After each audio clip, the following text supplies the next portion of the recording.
ছোট্ট একটা গুনার কথা আপনাদের অল্প বলবো, যেটা আমরা সবাই করি। সেটা হলো, মুসলমান যখন আর এক মুসলমানকে খারাপ জানে, তখন এই মুসলমান ওই মুসলমানের গীবত করে। গীবত শোনেন? গীবত মানে কি? গীবত কি সত্য কথা না মিথ্যা কথা? মিথ্যা কথা, আসলে ঠিক না। গীবত শতভাগ সত্য কথা, 100% সত্য না হলে ওটা গীবত হবে না। গীবত হওয়ার জন্য প্রথম শর্ত হলো ওটা 100% সত্য হতে হবে। মিথ্যা হলে সেটাকে বলা হয় অপবাদ, বদনাম, মিথ্যা বদনাম। আর গীবত হওয়ার জন্য শর্ত কি? প্রথম শর্ত কি? শতভাগ সত্য হইতে হবে। আল্লাহ রাসূল সাল্লাল্লাহু আলাইহি ওয়াসাল্লাম বলছেন, আতাদরুনা মাল গীবাহ, তোমরা কি জানো গীবত কি? সাহাবায়ে কেরাম বললেন, আল্লাহু ওয়া রাসূলুহু আ'লাম, আল্লাহ এবং তার রাসূল ভালো জানেন। তখন রাসূলুল্লাহ সাল্লাল্লাহু আলাইহি ওয়াসাল্লাম বললেন, যিকরুকা আখাকা বিমা ইয়াকরাহু, তোমার ভাইয়ের গায়বাতে, অনুপস্থিতিতে তোমার ভাই সম্পর্কে এমন কথা বলবে, ওই কথাটা সে যদি জানে তার কষ্ট লাগবে। সে চাই না যে আমার অনুপস্থিতিতে আমার পিছনে কেউ আমার এই কথাটা বলুক। তাহলে একটা জিনিস গীবত হওয়ার জন্য কয়েকটা শর্ত। তার একটা হলো তার অনুপস্থিতিতে বলা, আর একটা হলো যেটা সে অপছন্দ করে সেটা বলা। সাহাবীরা প্রশ্ন করলেন, ইয়া রাসূলুল্লাহ আরাইতা ইন কানা ফি আখি মা আকুল, ইয়া রাসূলুল্লাহ, আমি যেটা বলছি সেটা সত্য হয়, আমার ভাইয়ের অনুপস্থিতিতে তার পিছনে আমি এমন একটা কথা বলছি যেটা সত্যই তার ভিতরে আছে। রাসূলুল্লাহ সাল্লাল্লাহু আলাইহি ওয়াসাল্লাম উত্তরে বললেন, ইন কানা ফি আখিকা মা তাকুলু ফাকাদ ইগতাবতা ওয়া ইন লাম ইয়াকুন ফীহি মা তাকুলু ফাকাদ বাহাত্তা, যদি তুমি যে কথা বলছো এটা সত্যই ওই ব্যক্তির ভিতরে থাকে, তোমার কথা যদি শতভাগ সত্য হয় তাহলে ওটা গীবত হবে। তাহলে গীবত হওয়ার জন্য তিনটে শর্ত। একটা হলো আপনি পিছনে বলবেন অনুপস্থিতিতে, আর একটা হলো যেটা বললে সে কষ্ট পায়, আর একটা হলো সত্য হতে হবে। যদি মিথ্যা হয়, আল্লাহ রাসূল সাল্লাল্লাহু আলাইহি ওয়াসাল্লাম বলছেন, ওয়া ইল্লাম ইয়াকুন ফীহি মা তাকুলু ফাকাদ বাহাত্তা, যদি তুমি যে কথাটা বললে ওই কথাটা তার ভিতরে না থাকে, মিথ্যা হয়, তাহলে এটা অন্য একটা গুনাহ, সেটার নাম হলো অপবাদ। অপবাদের শাস্তি কি? অপবাদ হলো মহা কবিরা গুনাহ। মদ খাওয়া, শুয়োর খাওয়া, এগুলো যেমন কবিরা গুনাহ, গীবত, অপবাদ এইরকম কবিরা গুনাহ, তবে একটু বেশি। আপনি নগদ টাকা দিয়ে, নিজের হালাল টাকা দিয়ে 2 কেজি মদ কিনে খেয়েছেন, এটা গুনাহ হবে। তবে এখানে কোনো বান্দার হক নষ্ট হয়নি। আপনি যখনই তওবা করবেন, অর্থাৎ আপনি বলবেন যে আল্লাহ মাফ করে দাও, আর করব না, তখনই আল্লাহ মাফ করে দেবে। কিন্তু আপনি গীবত করেছেন, অপবাদ করেছেন, অথবা যে কোনোভাবে অন্য মানুষের হক নষ্ট করেছেন, আল্লাহর কাছে তওবা করেছেন, আল্লাহ আমি অন্যায় করে মাফ করো, আর করব না, এটাতে 16 আনা মাফ হবে না। ওই যার ক্ষতি করেছেন তার কাছে মাপ নেওয়া লাগবে। আর এজন্যই আল্লাহ রাসূল সাল্লাল্লাহু আলাইহি ওয়াসাল্লাম বলছেন,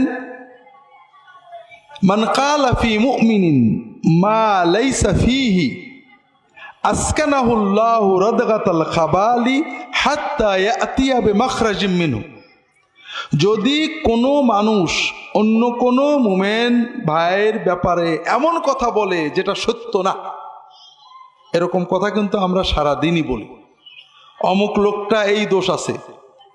আমরা যারা দিনদার, দিনী দল করি, তারা কি বলি? অমুক ইহুদিদের দালাল, অমুক খ্রিস্টানদের দালাল, অমুক অমুকের দালাল, অমুকের টাকা খেয়েছে, অমুক এই নিয়েতে এই করেছে। এগুলো বলি না ভাই? বলি। আপনাকে যদি বলা হয় যে ঠিক আছে, তুমি আল্লাহর কসম করে বলো যে অমুক ইহুদিদের দালাল, যদি না হয়, আমার কথা মিথ্যা হয়, তাহলে আমার বউ 3 তালাক, আমার ছেলে পেলে এক্ষুনি মরে যাক, বলতে পারবেন? তাহলে আপনিও নিশ্চিত না, ঠিক না? আপনি আন্দাজে বললেন না, আন্দাজে বলবেন। কিয়ামতের দিন আল্লাহ আপনাকে একটা চান্স দেবে। কি বলবে? যে বান্দা, তুমি দুনিয়াতে আমার অমুক বান্দার ব্যাপারে এই কথাটা বলেছিলে সে ইহুদিদের দালাল, খ্রিস্টানদের দালাল, সে গোপনে অমুকের টাকা খায়, সে অমুক কাজ করে, সে এই নিয়েতে এটা করে। এই যে কথাটা বলেছিলে এটা ডকুমেন্ট আমাকে দাও, দলিল দিবা। আসকানাহুল্লাহু রাদকাতাল খাবালি হাত্তা ইয়াতিয়া বিমাখরাজি মিনহু।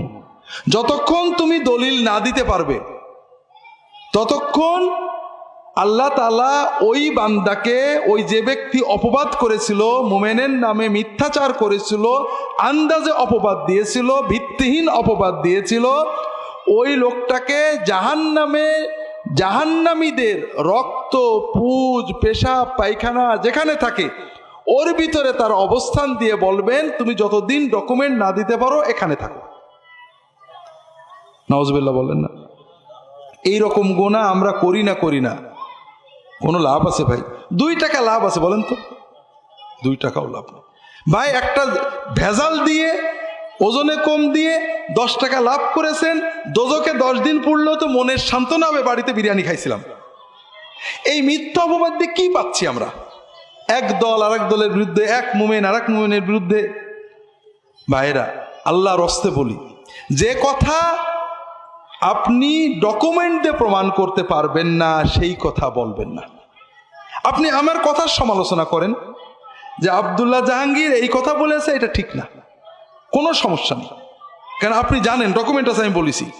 কিন্তু আপনি এটা বলেন না যে আব্দুল্লাহ জাহাঙ্গীরের মনে এইটা ছিল বলে এইটা বলেছে। আপনি কার মন দেখেছেন? আল্লাহ কিয়ামতের দিন জিজ্ঞেস করবে তো। অথবা বলেন না আব্দুল্লাহ জাহাঙ্গীর অমুকের কাছে টাকা নেওয়ার কারণে এটা বলেছে। ডকুমেন্ট আছে আপনার কাছে? আছে?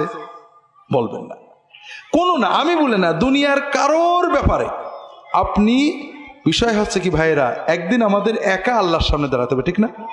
এই দুনিয়ার মারামারি, মাতবরি সব শেষ হয়ে যাবে, যেখানে আল্লাহ ইনসাফ করবেন। আল্লাহ এক বান্দার ক্ষতি করে আর এক বান্দাকে জান্নাত দেবে না। আপনি আল্লাহর কাছে কোটি গুনাহ করেছেন, মাপ পাবেন, কিন্তু আল্লাহর আরেক বান্দার ক্ষতি করেছেন, এটা আল্লাহ ওই বান্দার পারমিশন ছাড়া মাফ করবেন না, তার কাছে মাপ নিতে হবে আপনাকে। কাজেই ভাইরা, এই যে আমরা এক গ্রুপ আর এক গ্রুপের, এক দল আর এক দলের, এক রাজনৈতিক দল এক ধর্মীয় দল আর এক ধর্মীয় দলের, এক ব্যক্তি আর এক ব্যক্তির নামে অগণিত কথা বলছি, এর 95% মিথ্যা, ডকুমেন্ট ছাড়া, মিথ্যাটার প্রমাণ। আপনাকে যদি বলা হয় যে কসম করে বলেন যে এইটা যদি মিথ্যা হয় আমার বউ তালাক, বলবেন না আপনি। এইটা যদি মিথ্যা হয় কালকের ভিতরে আমার ছেলে মরে যাক, আপনি বলবেন না। বলতে পারবেন? আর এইভাবে যেটা পারবেন না, আপনি নিশ্চিত আপনি আন্দাজে বলেছেন, আর আন্দাজে কথা বলাটাই হারাম।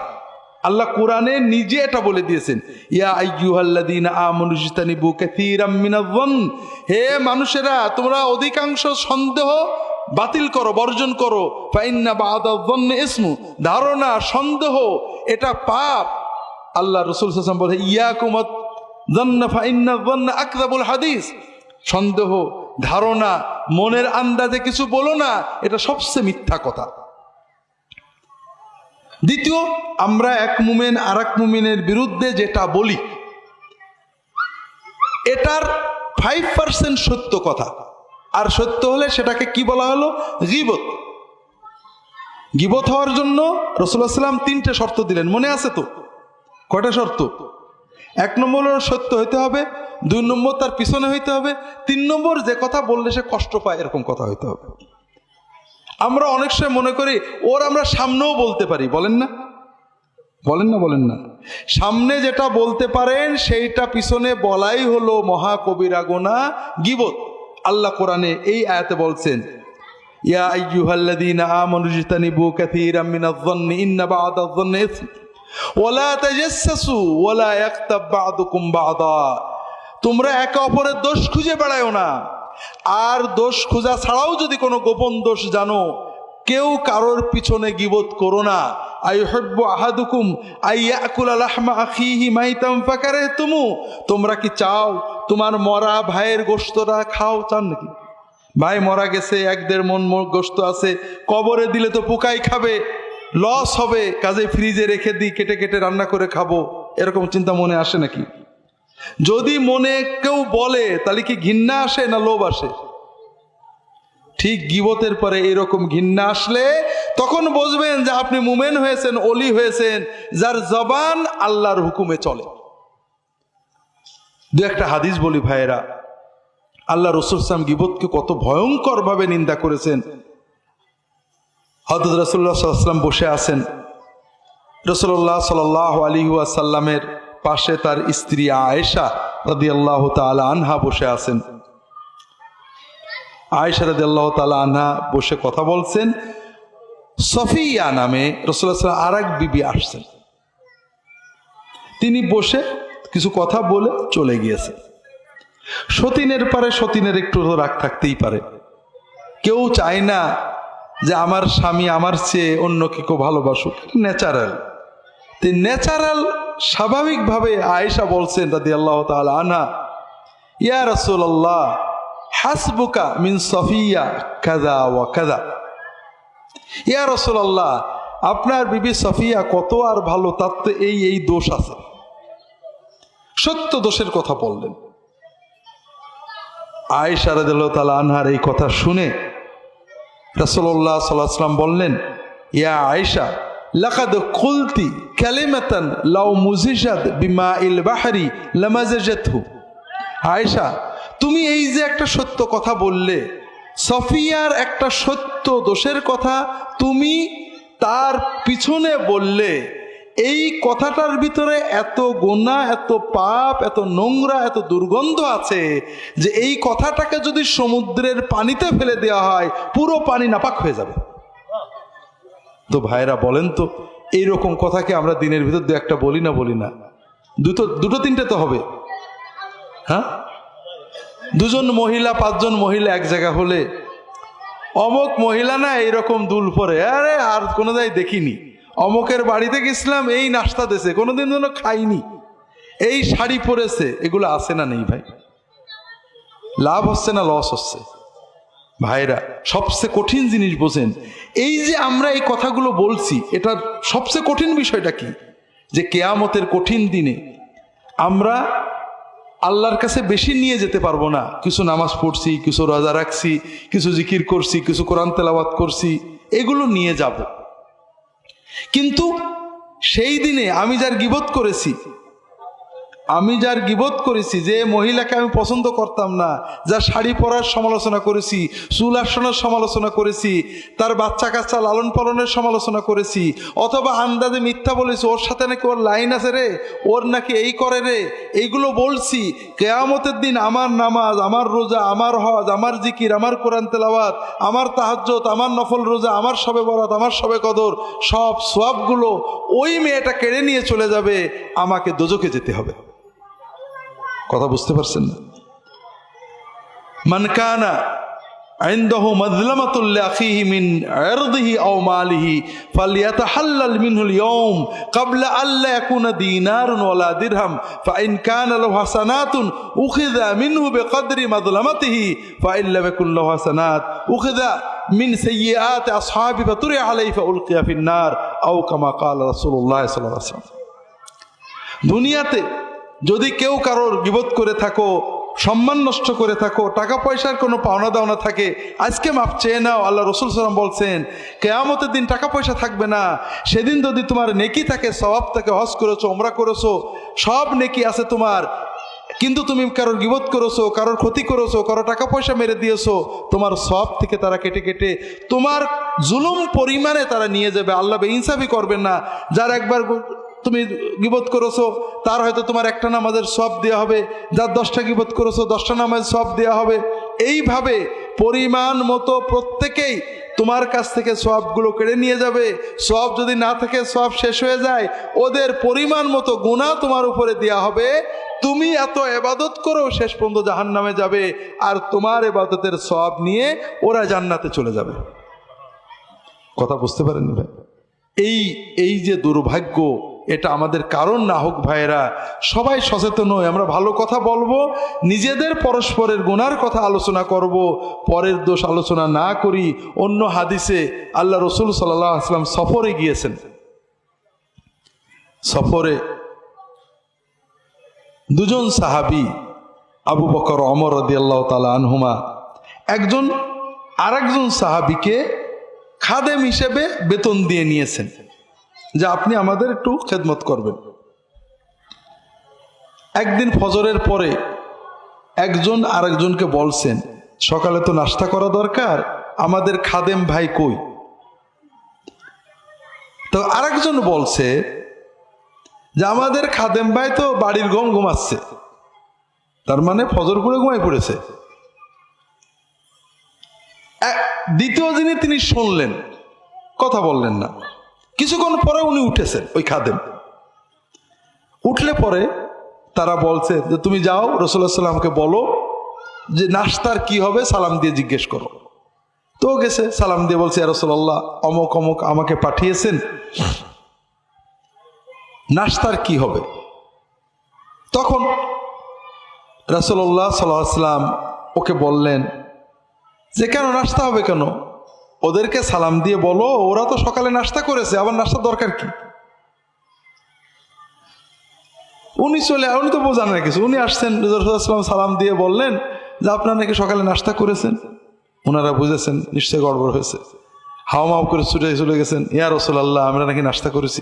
বলে হ্যাঁ, তোমাদের ভাই যখন ঘুমিয়েছিল তোমরা ওর কাঁচা গোশত খেয়েছিলে, তোমাদের দাঁতের ফাঁকে এখনো গোশত লেগে রয়েছে।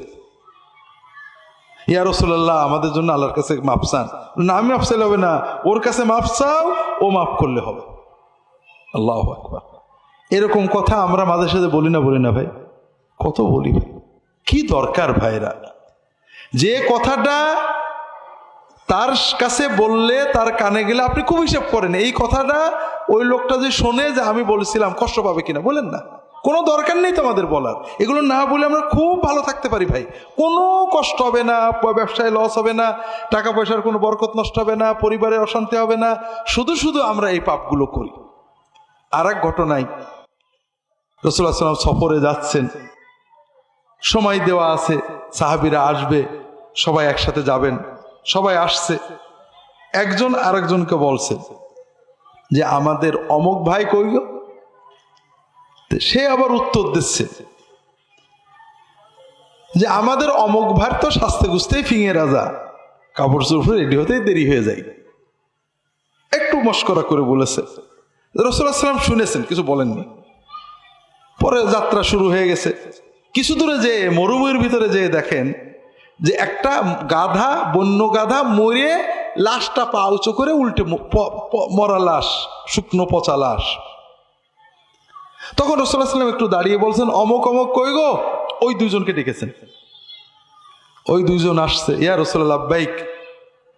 বলে শোনো, ইযহাবা ফাকুলা মিন জিফাতি হাযাল হিমার, যাও এই যে মরা গাধাটা আছে ওর গোশত খাও। ইয়া রাসূলুল্লাহ এটা কি সম্ভব? রাসূলুল্লাহ সাল্লাল্লাহু আলাইহি ওয়াসাল্লাম বললেন, ওই যে আসার আগে তোমাদের অনুপস্থিত ভাইয়ের ব্যাপারে যে সমালোচনা করছিলে, তার ব্যাপারে যে আপত্তিকর মন্তব্য করছিলে, ওইটাতে যে গুনাহ হয়েছে, যে নোংরামি হয়েছে, এই মরা গাধার গোশত খেলে তার চেয়ে কম নোংরামি হবে। তো ভাইরা, এই গীবতটা কোথা থেকে আসে? এই শত্রুতা থেকে। আপনি যাকে ভালোবাসেন তার কিন্তু গীবত করতে পারেন না। কাজে আপনি যখন সকল মুমিনকে ভালোবাসবেন, আহা আমার মুমিন ভাই যত গুনাহ করে আল্লাহর মাফ করে দাও, দেখবেন আপনার মুখ থেকে গীবত বেরোবে না। কথা কি বুঝতে পেরেছেন? এই গীবতের মতো মহাপাপ, মরা ভাইয়ের গোশত খাওয়ার মতো পাপ, শুয়োরের গোশত খাওয়া, মদ খাওয়া, শিয়াল খাওয়া, যাই খান না কেন, মরা খাওয়া, এগুলো কখনো কখনো আল্লাহ তাআলা বলেছেন জরুরতে খাওয়া যায়, জান বাঁচাতে খাওয়া যায়, কিন্তু গীবত করা যায় কোরআন হাদিসে কোথাও নেই। একান্ত শুধুমাত্র মানুষের জীবন বাঁচাতে বলা যেতে পারে। যেমন একজন মেয়ে বিয়ে দেবে, একজন চাকরি দেবে, ভাই অমুকের চাকরি দেব, লোকটা ভালো কিনা, তখন আপনি তার দোষ থাকলে বলতে পারেন, যেন লোকটা ক্ষতিগ্রস্ত না হয়। কথা কি বুঝতে পেরেছেন? এছাড়া কখনো ইচ্ছা করে কারোর কোনো গোপন দোষের কথা বলবেন না। না বললে কি হবে? আল্লাহ রসুল সাল্লাল্লাহু আলাইহি ওয়াসাল্লাম বলছেন, মান সাতারা মুসলিমান সাতারাহুল্লাহ ফিদ দুনিয়া ওয়াল আখিরাহ। যদি আপনি কোনো মুসলমানের গোপন দোষ গোপন রাখেন, গোপনে মদ খায়, গোপনে অন্যায় করে, গোপনে একটা খারাপ কাজ করে, যে পাপের কারণে অন্য কারোর ক্ষতি হচ্ছে না, ও খারাপ হচ্ছে, গুনাহ হচ্ছে, মহাপাপ হচ্ছে, কিন্তু অন্য কারোর সম্পদ লুট হচ্ছে না, ক্ষতি হচ্ছে না, এই রকম ব্যক্তিগত পাপ অন্যায় আপনি গোপন করে রেখেছেন, কাউকে জানা, আপনি জানেন ও লোকটা গোপন একটা অন্যায় করে, আপনি বলেননি কাউকে। আল্লাহ রসুল সাল্লাল্লাহু আলাইহি ওয়াসাল্লাম বলছেন, যদি কেউ এভাবে অন্যের দোষ গোপন রাখে, আল্লাহ তাআলা ওই ব্যক্তির দোষ দুনিয়াতে এবং আখিরাতেও গোপন করে রাখবেন। আমাদের দোষ নেই ভাই? বলেন তো নেই? আমাদের সব দোষ দুনিয়ার মানুষ জানুক, এটাকে আপনি চান?